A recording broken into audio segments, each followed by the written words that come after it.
তো আমি আমার ছেলেরে বছরের শুরুতে বলছি রমজানে, আব্বা 1996 সালে আব্বু ঢাকা চৌধুরীপাড়া মাদ্রাসায় এই নাহাবিবি, আমি আমার ছেলেরে বলছি আব্বু আমি কষ্ট করে পড়ছিলাম আব্বা ওই বছর নাহাবিবির জামাতে আমি বেফাক পরীক্ষা দিয়া বাংলাদেশ কওমি মাদ্রাসা বোর্ড শিক্ষা বোর্ড আমাদের পরীক্ষা দিয়ে সারা বাংলাদেশে সেকেন্ড 2 নম্বর স্ট্যান্ড করেছি। তো আমি ছেলেটারে এটা শুনাইছি, আব্বা তুই ভালো করে পড়ো আব্বা। আলহামদুলিল্লাহ আমার সন্তান কোরবানির আগে যখন প্রথম মূল্যায়ন পরীক্ষা হয়েছে, পরীক্ষার রেজাল্ট দিছে, তা আমি মাদ্রাসায় তারপরে যাওয়ার পরে বললাম যে আব্বা রেজাল্ট কি হইল? বাবু চলেন বোর্ডে লাগানো আছে রেজাল্ট, মানে মাদ্রাসার। হে হাসতে হাসতে বলতেছে আপনি চলেন, আপনি সহ দেখেন। তা আমি গিয়ে দেখি আমার ছেলের নামে সালমান, ছেলের নামে লেখা আছে ও মাদ্রাসায় 2 নম্বর। আশ্চর্য না ভাই? একেবারে আশ্চর্য। তাহলে বোঝা গেল আমার বলার উদ্দেশ্য হলো এইটা যে আমি তো 1996 সালে আমার সন্তানের বয়সে যখন ছিলাম সেই বয়সের গল্প আজ আমি বাবা হয়ে আমার সন্তানকে শুনাইছি।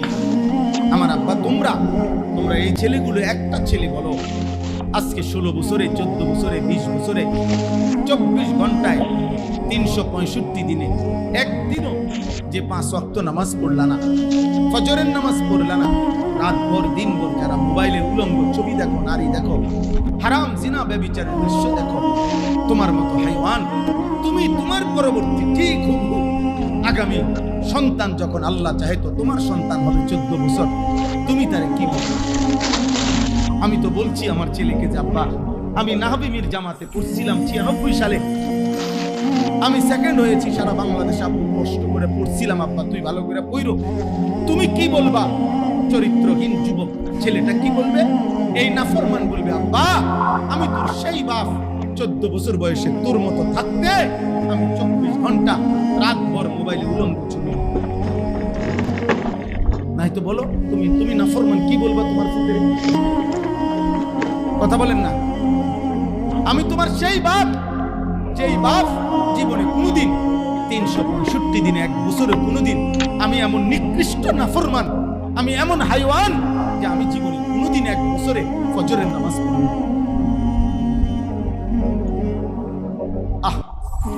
তোমার সন্তান বেলায়েতুল্লাহ ভাই তো কইছে আখিরাতে আল্লাহর কাছে বলবে আল্লাহ যেই বাপমার কারণে আমি দিন পাইলাম না, আজকে আমি তো আপনার কাছে বিচার প্রার্থী হইলাম।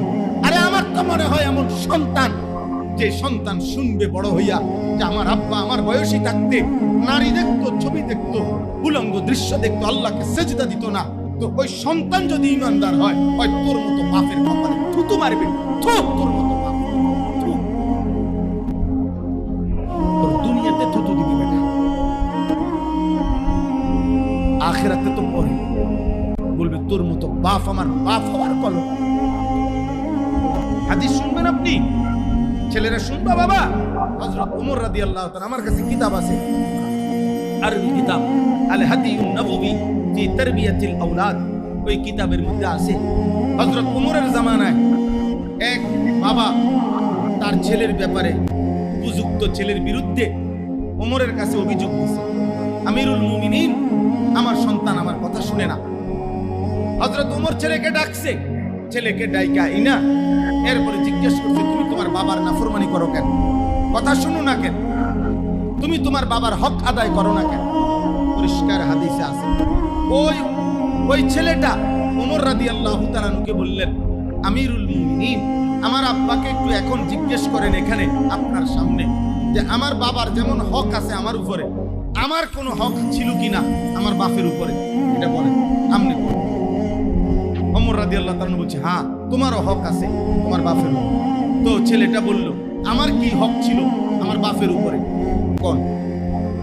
হযরত ওমর রাদিয়াল্লাহু তাআলা বলেন তোমার 1 নাম্বার হক হলো আইয়ান তাকিয়া উম্মাহ, তোমার জন্য একজন চরিত্রবান স্ত্রী মা নির্বাচিত করা।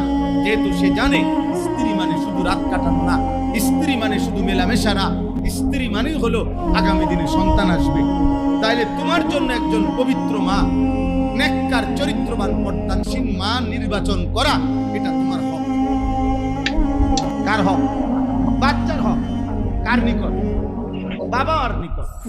1 2 নাম্বার ওয়া আইয়ুহসিনা ইসমা, তোমার একটা সুন্দর নাম রাখা, এটা তোমার হক।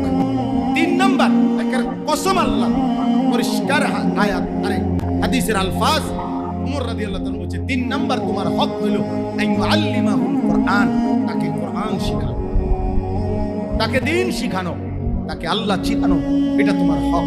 তখন ওই ছেলেটা বলছে, আমিরুল মুমিনিন, আমার বাবার সামনে আমি আল্লাহরে সাক্ষী রেখে কসম করে বলতেছি, আমার আব্বা, আপনি জিজ্ঞেস করেন আমার এই 3টা হকের একটাও আদায় করে নাই। আমার আব্বা মা হিসাবে যাকে নির্বাচন করেছে, আপনি জিজ্ঞেস করেন বিবাহের সময়, তিনি নির্বাচিত করার সময়, উনাকে স্ত্রী হিসাবে গ্রহণ করার সময় আমার মা চরিত্রবান ছিল কিনা আপনি জিজ্ঞেস করেন। উনি জানতেন আমার একটি সুন্দর নাম উনি রাখে নাই, উনি আমার আল্লাহ চিনায় নাই, কোরআন পড়ায় নাই। সংশোধন ইসলাম জরুরি। আমি রাগ করছি না, দেরি করতেছি না, এই এখনই শেষ করে দেব, আর অল্প একটু 10টা মিনিট। কিন্তু আমি প্রত্যেকটা ছেলের কাছে, বাবা আপনাদের কাছেও সবাইকে বলতে চাই, সবাইকে বল, আমরা একই কথার ফেরিওয়ালা, সব আলেম আমরা এক কথারই ফেরিওয়ালা। আল্লাহ বললেন কেন? আখিরাত বললেন। দুনিয়া লজ্জিত হইবেন, আখিরাতও লজ্জিত। হয়তো আজকের দুনিয়ার কোনো সন্তান হয়তো বলে না, কারণ সে চরিত্রহীনতার মধ্যে এভাবে ডুবে গেছে, তার আর দুনিয়ার হায়াতে হয়তো আল্লাহর কথা আর মনে পড়ছে না, কিন্তু আখিরাতে তো মনে পড়বে। তখন তো সে তালাশ করবে যে কি কারণে আমি নষ্ট হইলাম। তখন আজকে না সে গুনার মজা পাইয়া হয়তো মাতের না, কথা বোঝেন নাই? সে এখন মজা পাইয়া লাইছে যে তার আব্বা তো তারে কিচ্ছু পায় না। এখন তো তার কাছে ভালো লাগতেছে হয়তো যে তার মা তো তারে কিছুই বলে না। কিন্তু আলহামদুলিল্লাহ আমরা এমন মা পাই নাই, এমন বাবা পাই নাই। আলহামদুলিল্লাহ, আল্লাহর দয়ায় মা আমারে আজীবন আমাদেরকে নামাজের জন্য, বাবা আমাদেরকে আজীবন দ্বীনের পথে পরিচালনার চেষ্টা করছে। আলহামদুলিল্লাহ, আলহামদুলিল্লাহ। এজন্য শুধু দুনিয়া লুবি বাপ হবেন না, শুধু দুনিয়া লুবি সন্তান হয়েও না বাপ। তুমি আগামী দিনের বাপ, আজকের ছেলে তুমি আগামী, এই দেখতে দেখতে ইনশাআল্লাহ তোমার বয়স আজকে যারা 15 বছর, আগামী 10 বছর দেখতে দেখতে চলে যাবে।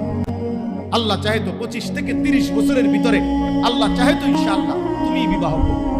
সেদিন তোমার ফুটফুটে সন্তান আসবে, তখন তুমি তাকে আল্লাহ চিনাইবা কেমনে, সেজদা চিনাইবা কেমনে, নামাজ চিনাইবা কেমনে। অতএব আজকে রাত গভীরে আমাদের মূল কথা এটা, আমাদের জীবন আখিরাত।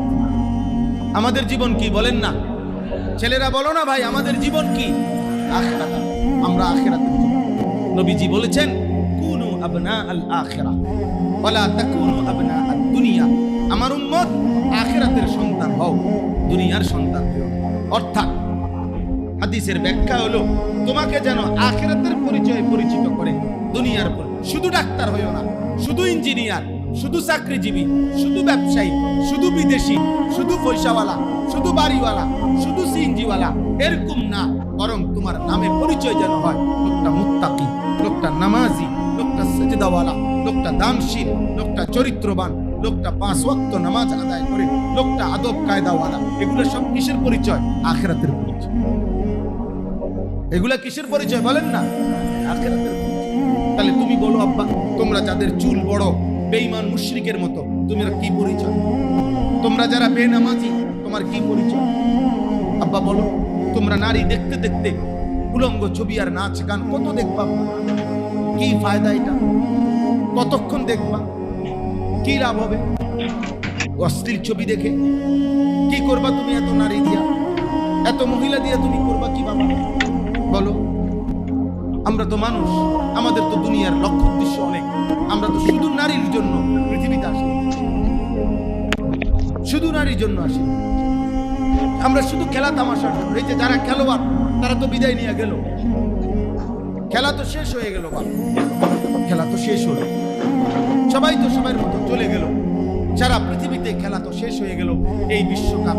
কিন্তু যুবক যুবতী ছেলে মেয়েদের বাম কাঁধে যে গুণাগুলো জমছে বাবা, এগুলো মুছবা কেমনে এখন? হ্যাঁ, আমল নামার এই বাম কাদের গুনাহগুলো মুছবা কেমনে আব্বা? এগুলা মুছবা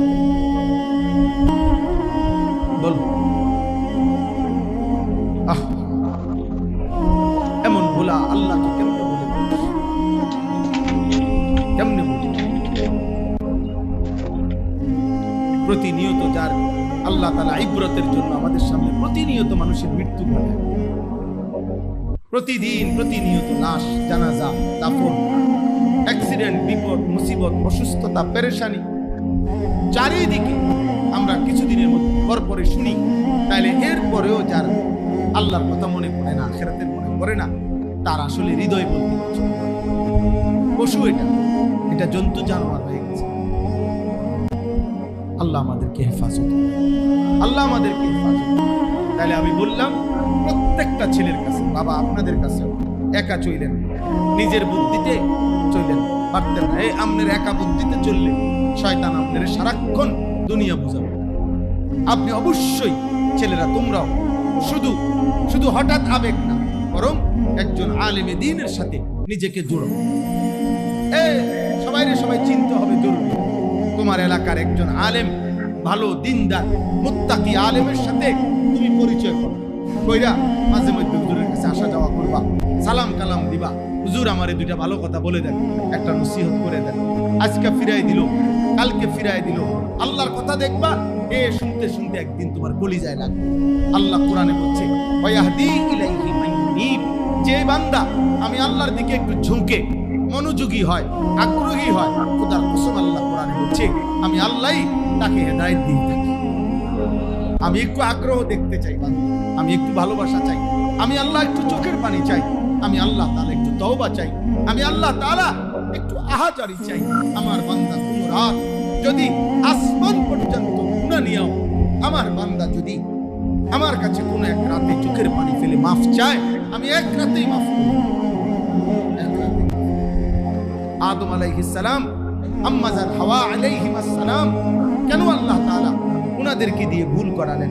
কেন আল্লাহ তাআলা উনাদেরকে দিয়ে জমিনে পাঠাইলেন? কেন আল্লাহ তাআলা উনাদেরকে এত শত বছর কান্না করাইলেন, তওবা করাইলেন? আল্লাহ যেন বুঝাইছেন যে বাবা মা তোমাদের দুইজনের চোখের পানি দিয়ে তোমাদের সন্তানদেরকে শিখায় দিলাম, তোমাদের সন্তানরাও এমন যখনই ভুল হবে চোখের পানি ফেলবে, কাঁদবে, একদিন বাপ মা আর সন্তান সবাইকে আমি জান্নাতে মুলাকাত করাই, মুলাকাত করি।